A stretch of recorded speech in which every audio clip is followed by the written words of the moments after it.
What's going on, everybody? This is an episode from the No Gimmicks Needed Wrestling podcast. Do you like podcasts and you want to see the full podcast? Make sure you check out the No Gimmicks Needed Wrestling podcast on all your podcast platforms, such as Apple Podcasts, Google Podcasts, Stitcher, Spotify, iHeartRadio, among many others. But you're listening to the episode right here on YouTube, so make sure you hit that like button and below, and make sure you hit the subscribe button to NC Studios and NC Level Up for all your gaming needs. This is the Nerd Coalition. Enjoy the show. The other day, Athena, formerly known as Ember Moon in WWE and NXT, she was on a show. I forgot. I'm trying to think. I'm looking up to see. Insight. Oh, Insight. Yeah, because I'm reading this on Fightful.com, and she was on a show. Chris Van Vliet. Yes, and she was released November 4th, 2021, and she was on the NXT brand television, and she gave us some insight of what happened, with the whole NXT thing, and after Triple H just left and stuff like that. Because let's just be real, y'all. We're not going to get the full story from Triple H. He can't unless he's released. Unless he's released, he can't. He still works. Still works under Vince. He's still married to the boss's daughter. He's still like in heart failure. He's not going to sit there and say this stuff sucks. He's not going to give you all that, especially when that's just going to cause him more stress. Because he came out last week and talked about NXT 2.0. A lot of people were upset because he didn't trash. I'm like, what y'all expect him to say? What y'all expect him to say? No shit. He's going to say that. So, but she said a lot of stuff here, and I'm not going to read the whole transcript of everything, but she goes on and she talks about her being a tag team with Shotzi Blackheart, her going back to the old Ember Moon gimmick, her trying to be called back up to the main roster, and her going on a losing streak, and there was a lot of things, and what life was like for NXT when Triple H left, and also the meetings that they had where they wanted the women to dress, more like Mandy Rose. That's just until we get to that part. So a lot to take in. And she said her last 4 months was one of those moments where she just wasn't having fun anymore. And it started with Shotzi being gone and drafted, because for those who don't remember, her and Shotzi Blackheart were a tag team, and they were the second NXT tag team champions. And I actually was, now me and Prime have a thing where we feel as though, like, when it comes to the women's division, there's no legit tag teams, and they had to try to make some. I felt as though Raquel Gonzalez and Dakota Kai are a legit tag team, and I felt as though the Iconic, They were. Yeah, they were. We'll get to that. I felt as though that the Iconics were a legit tag team, and even though Ember Moon and Shotzi Blackheart were thrown together, I felt that Ember would do things to try to make them. Oh, and of course, Casey Catanzaro and Kate and Carter. Who's Casey? Katana Chance and Kate and Carter are a legit tag team, but I felt as though when Ember and Shotzi, because the way Ember's style is, and the way Shotzi's style is, and the way that they would dress and they would match, I felt as though they were forming into a legit tag team. And I felt as though that NXT felt as though that they had more actual women's tag teams than the main roster did. And all of a sudden, they just call up Shotzi Blackheart to the main roster with Tegan Knox and give her a whole new partner, and just leave Ember Moon down there. And she was just like, I'm happy for her for getting drafted, but she's like, what's going to happen with us? Because we had tag team merch coming out, because I was like, okay, they're becoming like a legit team, and they were doing fine. She said they was getting the groove, because she understands that it takes a while to become to convince people that you're like a legit team. And then she said, she went to Triple H. He was just like, I have no clue what's happening, but we'll figure it out together. And she said that Bailey got injured. I know Shotzi and Tegan were doing dark matches for tryout, and she said some new writers came from Raw and SmackDown, and they didn't even know that her and Shotzi was even in a tag team, which we found it out when they hired that one girl that didn't know who Bobby Lashley's name was. That when they hired, you remember her, right? Yes. How can you forget? Yeah. To the point where they hire these people who don't know wrestling and don't know what's coming on, and you expect them to write for people that you don't understand. And once again, we always talk about diversity and stuff like that, but I'm just like, it also has to come with the company. Also, you have to get people that know wrestling to be able to write for wrestling. You can't write for wrestling the same way you write for Hollywood. And I'm not sitting there saying it's like a music writer cannot write the same way for a TV show, or a TV show cannot write the same thing, let's say, for a movie. I mean, it probably can, depending on that, or whatever the case may be. There's different forms of writing and creative storytelling, and when it comes to wrestling, they need their own kind of people. So she said that her and Triple H and the head writer at the time came up with doing a heel turn, and it was new and different. And during this process, we wanted to do a losing streak, and to build up a losing streak, and then all of a sudden that she sees the new faces come through, and then she'll help put them over on television. She had a problem with that. She said, "Let me do a losing streak, let me get frustrated, and then I get the turn." And she said, "This is a great idea. We had A, B, C, D. We had the plan, because Triple H on a conference call said that he don't like his NXT superstars being called up unless they have a 6-month plan already ready for them." Now, Prime, answer this for me. How many NXT stars have been called up to the main roster with a 6-month plan? 0. No, I got it. If I can, I'm trying to think, because every NXT star wasn't a buzz. But they had no 6-month plan. No, you're right. They did. I'm still trying to think too, but I can't. You know what? I take that back. I think the only one that had a plan was the Shield. Sure. Okay, maybe. Okay, maybe. I know that's reaching. What I'm saying, but maybe. But and then he said, then we'll do your first feud with this person, and then the first match, and then so they had the first match, and we seen cracks of this. We seen her losing to the likes of because remember you kept saying Ember just keeps losing. I remember you saying that she was on TV. She was losing a lot. Yeah, and I was like, oh, look like she about to turn here, because the way she's saying. She was losing to Mandy Rose, which was the last no match I remember. And then she said, but then that happened, and the next thing you know, I was off TV for 4 weeks. And then Triple H said, don't worry, we got this. But then he disappeared. And she's like, well, what the fuck is happening? Where'd he go? She said she was supposed to do a match with Saray, and ended up getting a rash on her arm, and she had an allergic reaction to something. They thought it was something else, so they pulled me from the match. Okay, understand. And then we'll do the match next week. 3 weeks later, we're going to do this match. It never happened. So then they asked her to go work some 205 matches with Cora Jade, and she said Cora's a sweet girl. They have a fun match, And she's like, cool, whatever it takes to get on TV time. And then she said that they go, you're turning in this match, but we want to make it subtle. And she said they kind of turn me, but they don't. There was confusion of what would happen. Then off TV for 3 weeks, I have the match with Mandy, and they're like, we're finally pulling the trigger on this. I get the note saying, in 2 weeks we need you to dye your hair fire color again and get the red context, and you're going back to the old Ember Moon character.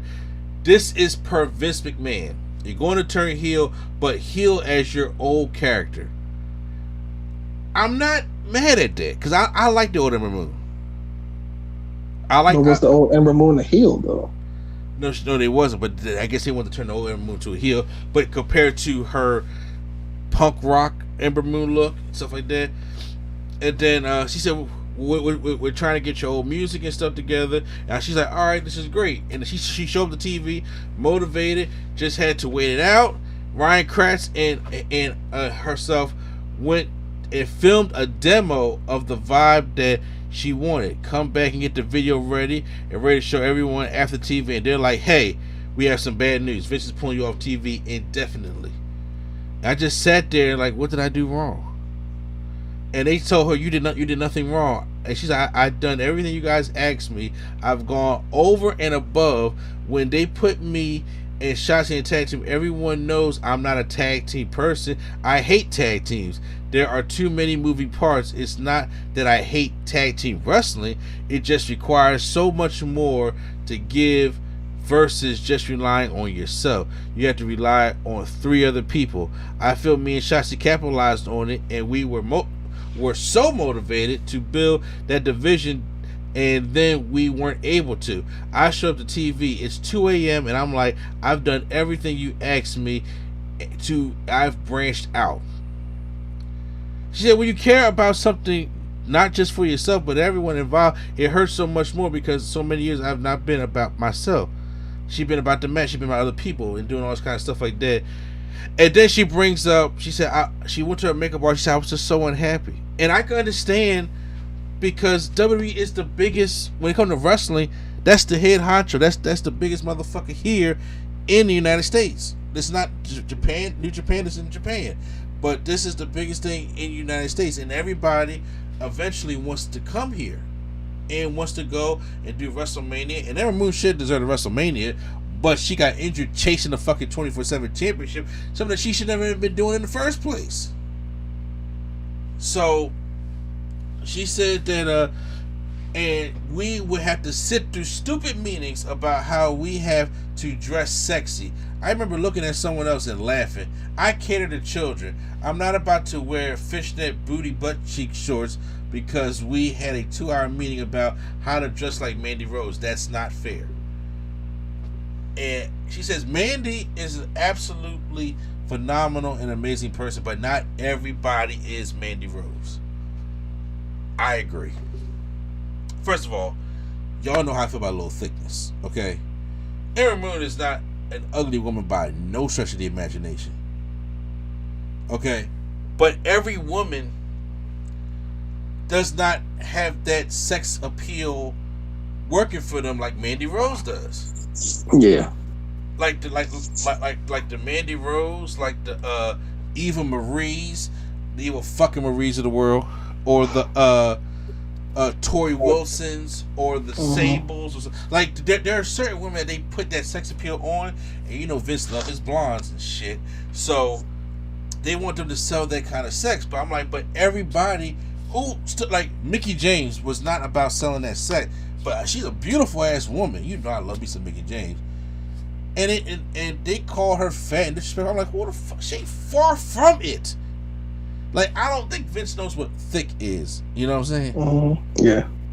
I truly don't think he understands what, like, you know, like, he probably look and doesn't understand why everybody's like, you know, what's homegirl from NXT 2.0? Nikita Lyons. Nikita Lyons, yeah. Yeah. He probably don't understand what the appeal of her is. Because she thick. 2 C's. Ultimo Wagon. Ultimo Yam Bigelow. Okay? And people are, you know, attracted to that. You know what I'm saying? But he's off of that tall, skinny, blonde shit. I'm like, yo, man, you're dated. You're fucking dated. And I'm like, so what does that do? Because this keeps coming up, which makes me think he has a way he sees women. I'm sorry. That's just the way it seems to be. And, you know, you got to sex them up, and you got to, you know, especially, you know, his blonde, his blondes, you know what I'm saying? He got to make sure sex them up. And Mandy Rose, beautiful woman, and she's a very attractive woman. She can fit that sex appeal thing to a T. That's her. It works for her. That's not going to work for a Ruby Riott. That's not going to work for a Tegan Knox. That's not going to work for an Ember Moon. That's not going to work for a Shotzi Blackheart. That's not what. Every woman don't got to be the same. Every woman does not have to be the same. Yeah, that's true.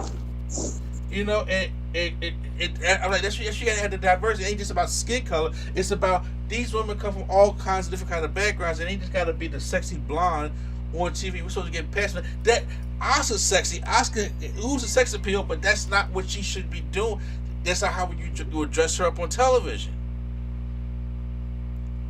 Io Shirai, she comes out, she oozes sex appeal. She is sexy, but she's also a fighter. She's not gonna come out there in some skimpy shit like Mandy Rose. Why would she do that? That's not who she is. You can still be sexy, but you can still just be you. When Ember Moon was the old Ember Moon, was she not sexy? Was she not there coming down there and working the hips? Am I lying or what? She was. You know what I'm saying? Like she came down there and she would, and the way she works, she like twerk a little bit down to the ring. Like she's showing, she's being sexy, but also remaining in that character. Sasha Banks the same way. She's sexy as shit. Naomi sexy as shit, but ain't like, but once again, Naomi, the glow, she appeals to kids, but she's still out there still being sexy. Naomi out there twerking on stage, and then spins and does, and she does because she dances. And slides down, and the kids still appeal to her, but she's not. Bianca Belair's out there being sexy, but she's still the EST. Every woman is fucking different. I don't understand it, and I'll be fucking upset too if that was to happen.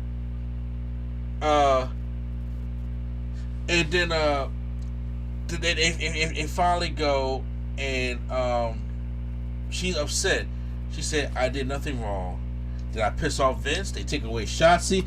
Hunter is going. You guys promised me this will happen. You promised me I wouldn't be lost in the shovel. I won this losing streak to help you guys out, to build other talent, so I get rewarded, and nothing's happening." And it's like, and here they go. They say, not everything is lost, Ember. We still want you to come and help the next generation, maybe teach a class and do some PC lives, like a coach. And she says, wait a minute, you're taking me on TV to be a fucking coach?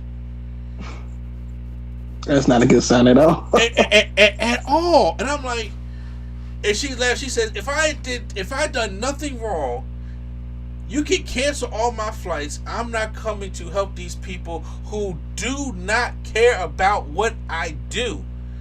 They only care about the paycheck that hits their bank account. They're not passionate like me. They're not going to come up here and help these people that don't care about what we do when there is no benefit for me.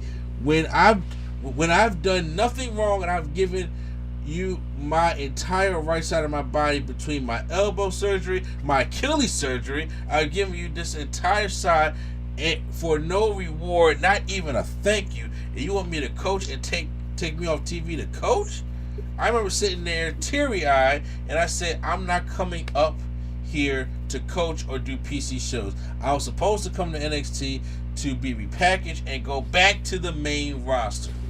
Same thing that Finn Balor was doing, and it still failed for him. That was supposed to be. That's just the thing. They just don't like Finn Balor. Yeah, they don't. They don't.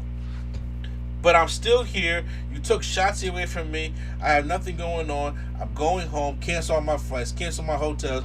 If you have a flight there and I have no creative for me, I'm not getting on the flight. I'm not doing this anymore because I'm going to snap. It's either going to be on you or on a talent. I'm going home. If you need me there and I have something for me, even then I'll need to approve the creative before I hop on a flight. It's the first time I've ever pulled this card. Can you blame her? I think she's earned it. Like, she's one of the people I feel like earned the right to say that. I do. Because there are some people I'm just like, bro, you gotta get your feet wet. But yeah, I think Ember earned it. Even though Ember wasn't there for that long, she paid her dues at NXT. She did it the right way. She did the whole NXT thing for like 3 years. And she came up and then brought her back. So yes, her I can understand the anger.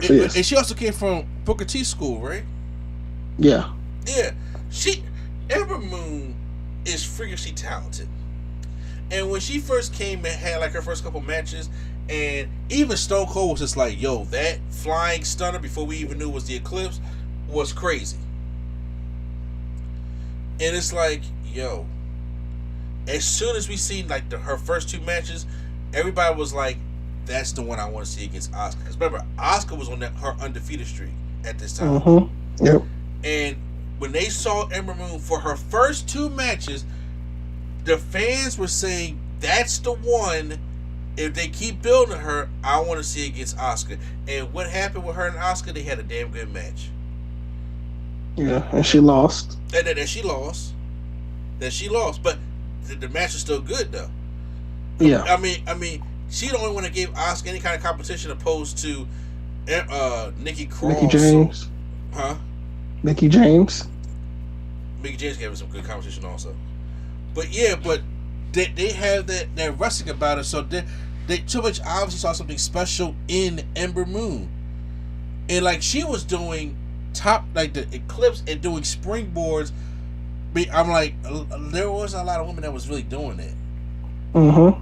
Like she was freakishly athletic, and she was very. And then once again, like I said, she said she was really angry, and she was like, "I want to snap." And I feel that if you feel as though like your mental health is important, I guarantee you, John Laurinaitis or Vince McMahon don't give a fuck about mental health at all. And to the point where it's like, if I snap on a talent, that's the wrong thing for me to do because it's not their fault. They're here to try to do a job just like I am. Well, if I snap on one of y'all, then I'm the angry black woman. That's how it always is. And that's not fair. So like, but you got nothing for me to do. And I hate when they do shit like this. Why do y'all have these talents come, fly, and do shit just for them to sit in the back and not do anything? That's a waste. And you're not even paying them? Fuck the business, man. Fuck that whole. This is the business. And I'm like, fuck that. If like, just like it. Thank God they wrote something for Bobby Lashley in that whole Saudi Arabia angle, because there's no way I'm finding Saudi Arabia and you don't have nothing for me to do. Yeah. Especially Saudi. Exactly. There were different stars that would say, they would tell me, we need you on SmackDown. They would just sit in the back of catering thinking that they had a spot on the show or battle. Like Goldust every week paint his face and don't even use exactly. It's like they just want you hand on deck just to say, or to fuck with you, and then they're not paying for your flight, they're not paying for your time, and all of a sudden all they do is want to threaten your fucking job. That shit pisses me off. Excuse me, damn. Need some water with that one. That shit pisses me off, and he always been doing this to certain talents, and and to the point now, y'all, every job, whether it's in sports or whether it's in just a regular McDonald's, there's something called co-worker morale. To the point where you're not supposed to. I know people do, but you're not supposed to just treat your co-workers any old type of way. You got to build up a morale at your job, because when people are happy or people feel like they're appreciated, the job moves a lot better. Is that yes or no? That's true. But Vince don't know what that is. He can't, because I think Vince wants everybody to be like him. Fuck the family. I get up and go to the gym and do this shit and blah blah blah, and I'm always here every day, whether I need to be or not, because I love it. That's the brand. That's bullshit, man. You're dated. That ain't what you're supposed to be doing. And I feel bad for her, because Ember Moon was one of my favorites. I feel bad for her because, once again, you took her boss away, you took a partner away, and you just had her fucking losing to the point where people was next like, yo, fuck Ember Moon, man. She sucked because y'all didn't have a plan. And I know that look, I'm sorry, I don't know this for a fact, but everything I be hearing, especially other NXT stars say this, Triple H should never be the problem. No, it's never Triple H. He never beats the. Triple H has done a lot of dick shit in his life, but what I'm saying is, when it comes to the NXT and stuff like that, he has never been the problem, according to what these other NXT talents have been saying, he has never been the problem. So it's hard for me to not think that heart attack that he had going into heart failure had to be due to stress, because I'm watching what I created, what the fans love, what wrestling fans love, get destroyed. I'm watching what I love get fucking destroyed for little kid shit. And that's just not right. That's just not right. We wrestling fans, me and you especially, we're wrestling fans. And everybody talking about something, well, you know, your W sucks that much because why I keep watching? Because we're wrestling fans. We just like wrestling to the point where it's like, yeah, the shit is bad, but it's hard to turn away from shit that you dislike. You grew up watching. Same thing with these stars here. It's like, well, why keep going to WWE? It's fucking wrestling. Everybody can't go to AEW. Everybody don't want to go to Impact. Everybody can't go over to New Japan. It ain't that easy. And if you want to have and everybody that has made a name for themselves, especially a bigger name, has come through the doors of WWE. I just listened to the interview with Jade Cargill last week. She had a trial at WWE. They ain't want her. Yeah, of course, because she was green. They don't want to. At that time, they didn't want to build people from the top. They just wanted them to come in and already having some experience. Yeah. But now they calling burning her phone up now. Exactly. But that's, you know. But it's like, okay, so now she's being trained by one of the best in the business. So. But that's how it was. Everybody that's been there talking about some, you know, the AEW stands and all that stuff like that.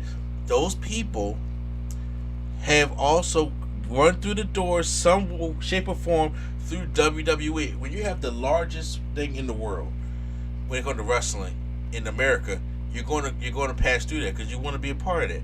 Now, I have talked to everybody. Zero. I want to hear Prime's opinion about this whole Athena interview and some of your take, because I got like Stephen A. Smith on Kyrie Irving just now. I'm just surprised people are still shocked at the decision that WWE makes. Honestly, I don't think people are shocked, but when you hear the stories like this, especially from somebody who like Ember Moon, mm-hmm. You know, it just at least for me, it can piss you off, it can bother you, and sometimes you can sit there and think, because sometimes you hear the stories and then people want to debunk the stories and say dirt sheets and stuff like that, but still, it's unfortunate. But go ahead, I'm sorry. Nah, I'm just saying, honestly, I'm glad that she did what she did. I'm surprised more people haven't done that, because honestly, that would be me. I'm like, if you don't got enough for me to do, why am I coming here? No, I'm not doing that. Like, I would be that person. And I've always said, why don't they just like say no? And they be like, because it's in your contract or whatever. But I'm like, so if you don't do it, then you just get fired. And then basically, what are they gonna do? Fire you? Well, honestly, they can also sue you. Sue me because I don't want to do what you tell me to do. I mean, I agree with that, but it's the no. I'm serious. How can they sue you? Oh, the breach of contract. Which is? So, if they have something, if they say that you have to report to a certain amount of locations or whatever the case may be, and we're asking you to do that part of your job, and you turn it down, there's something in that contract that says you can't come because you don't like what we say. You have to come because we tell you to come. And if you breach that contract or you don't complete that many dates, you can be sued. It's unfortunate because I'm sure there's something in there that people just be like, no, I'm not doing it. You mean to tell me Stone Cold was there doing everything? Even though that's Stone Cold, that's a different. I knew you were gonna say that because it's Stone Cold. Yeah, but I'm saying, like, people like that, like people that help them. Like, okay, I'm not even Stone Cold. Let's go with somebody that still was. Let's go like somebody like Mysterio, right? Yeah. You mean tell me if they try to tell Mysterio to take off his mask, he gonna do it? No. But here's also the thing: Vince plays favoritism. Oh yes, that's true. Vince plays a big. See, that's what everybody. He would keep talking about the brass ring. I'm like, no, bro. If you don't like them, they're not gonna go. They're not gonna go far, regardless. Yeah, like Cesaro. Yeah, Cesaro. It doesn't matter if you play ball with a kid. If Vince just does not like you, and you try something that he did not like, it's not going to work out for you. Now, in today, yes, Rey Mysterio can do shit like that. Yes, the New Day can do shit like that because those people make him money, and they can say, well, we feel like we want to do what we don't want to do and get away with that shit. But somebody like, let's go with, God, now I can't think of the fucking roster. But let's go with Shelton Benjamin and Cedric Alexander. They can't say shit like that. Man, if I'm Shelton, I'm leaving, man. Yeah. Oh, man.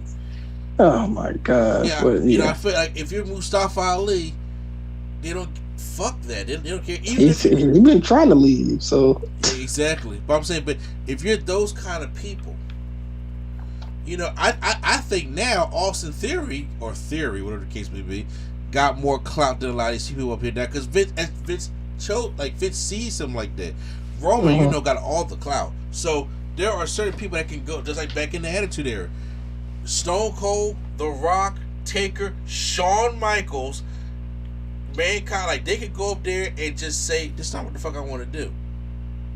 But Big Show, Road Dogg, you know, Boss Man, Shamrock, like those guys couldn't go out there and tell Vince what they wanted to do. You're gonna do what I say, or you're gonna get fired. That's my point. That's what I'm saying. Is it fair? It's not fair. No, I'm saying that's my point.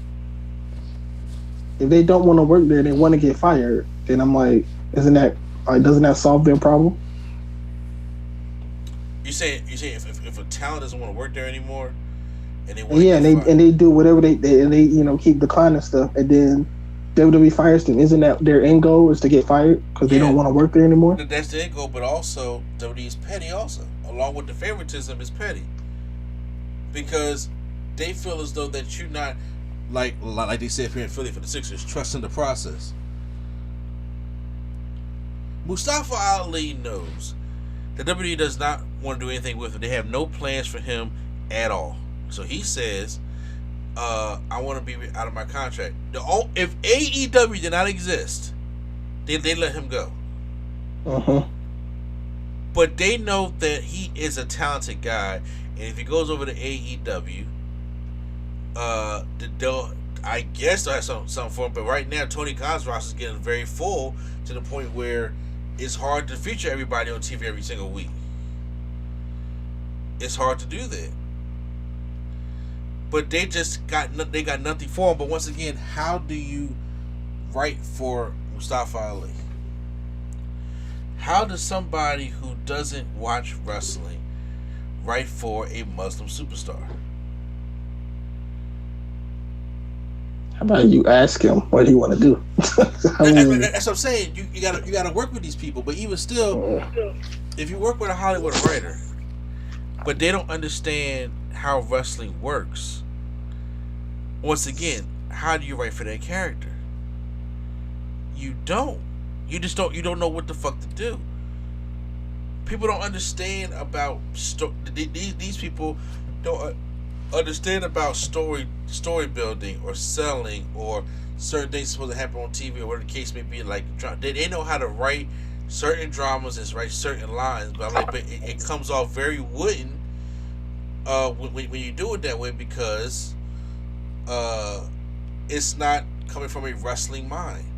A lot of shit that we liked back in the day in wrestling came from wrestling minds. The Royal Rumble came from a wrestling mind. WrestleMania, wrestling mind. And the different matches that we had came from a wrestling mind. That's why we enjoy it so much. But then you can tell what came from a wrestling mind and what did come from a wrestling mind.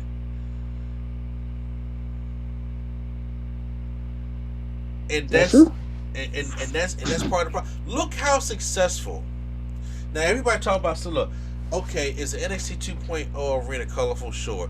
Is everybody fucking happy at the NXT 2.0 arenas in WWE 2K22? Sure, because it's the most updated thing. But look what Triple H did with that whole NXT thing from start. Because remember, NXT was just having people take laps up the arena, drink soda, and try to do American Gladiators, and and do shit like that. And then he took it, that whole FCW thing, and then turned it into a developmental thing where they got over off a network.